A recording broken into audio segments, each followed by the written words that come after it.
Welcome back, friends. I have a spectacular one for you today. This is a round with my black belt professor, Professor Chico. I start the round with a classy guard pull, and I'm looking to enter the legs.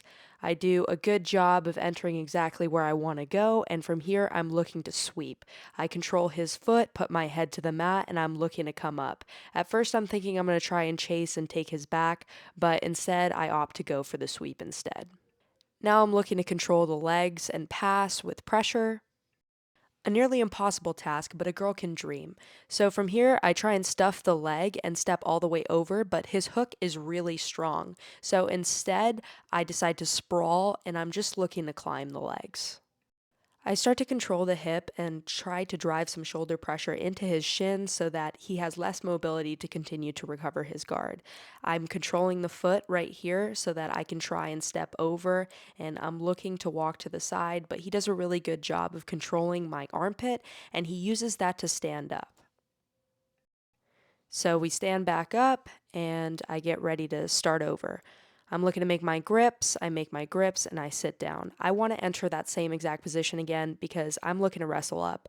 I really like doing that sweep right now, and I really like to wrestle up, and so I'm just practicing that right now. I'm getting ready for no-gi pans, and this is my preparation. So I'm trying to grab the legs, and he goes to step over, and I go for a little shin on shin just to stop him for a second so I can enter back into that half guard position. I am able to enter back into half guard, but it's definitely less favorable than the last time.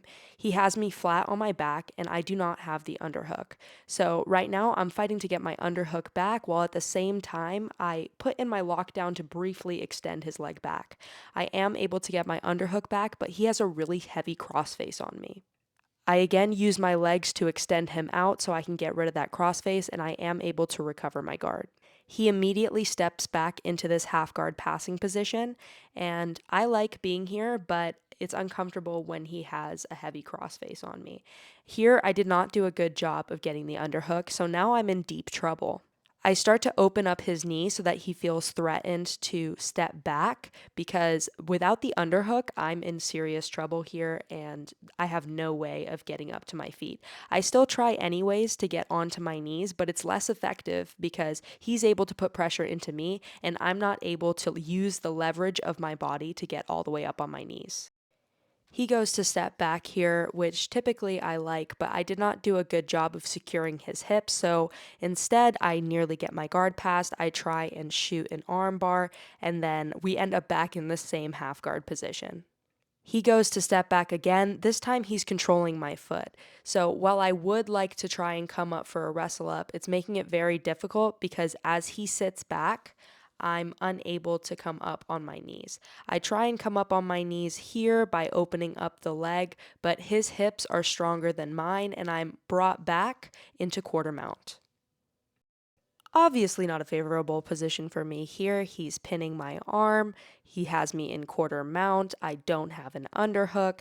It's not looking great overall. He has a number of attacks from here. He can go for a gift wrap, a key lock. He can look to take my back. Just so many options, so many ways for me to be in trouble. He starts putting pressure and he is able to get a gift wrap here and then he goes for the back take. He gets his first hook in and now he's looking to get his second hook in. I'm trying to keep my knees and elbows tight so that he can't get that grip and so that he can't roll me over. Let's see how that plays out. I'm looking to work into quarter mount again, trying to get my back flat on the mat so that I can get to a better position, possibly half guard, and see if that helps. But anyways, he's putting some pressure on me and he's trying to dig for the underhook. From here, I try and enter into X guard briefly before settling back for my half guard. I'm underhooking the leg because I want that wrestle up again. I go forehead to the floor and I try and stand up, but he kicks his leg out. He immediately starts passing again, and I'm just trying to maintain some sort of connection with the legs so I don't get passed immediately. I'm trying to enter back into X guard again, and I do this by pulling his leg all the way over my head, but I make a mistake and he's able to step out. So from here, I get passed fairly easily, and now I'm in trouble. He starts sprawling on my face, not super comfortable, not super nice. Very mean, actually. So here I'm pretty stuck, just waiting. I put my hands on his hips so that I can start bridging out and circling to the side. I swear, you never look more unathletic than when you're rolling with a black belt and you look back on yourself. Because when I was training, this whole round just like in my head felt so athletic. And looking back on it, Chico's like not breathing at all. He's very calm, and I am dying. But that's the sport. So I'm looking to recover my guard. I'm looking to step over the foot. He's doing a really good job of hiding that foot, and he keeps his hips closer to my head so that I'm unable to recover a half guard. From here, he's putting pressure on me, and he uses his arm to open up my legs to flatten me out so that I can't get on my side. From here, he's just waiting for the right time to step over into the mount, which he eventually does, and we end the round there. Thank you guys so much for watching. Thank you so much to Caitlin for filming. Thank you so much to Professor Chico for allowing me to film this round and for training with me. I hope you guys really enjoy these videos, and I will see you in the next one. Bye!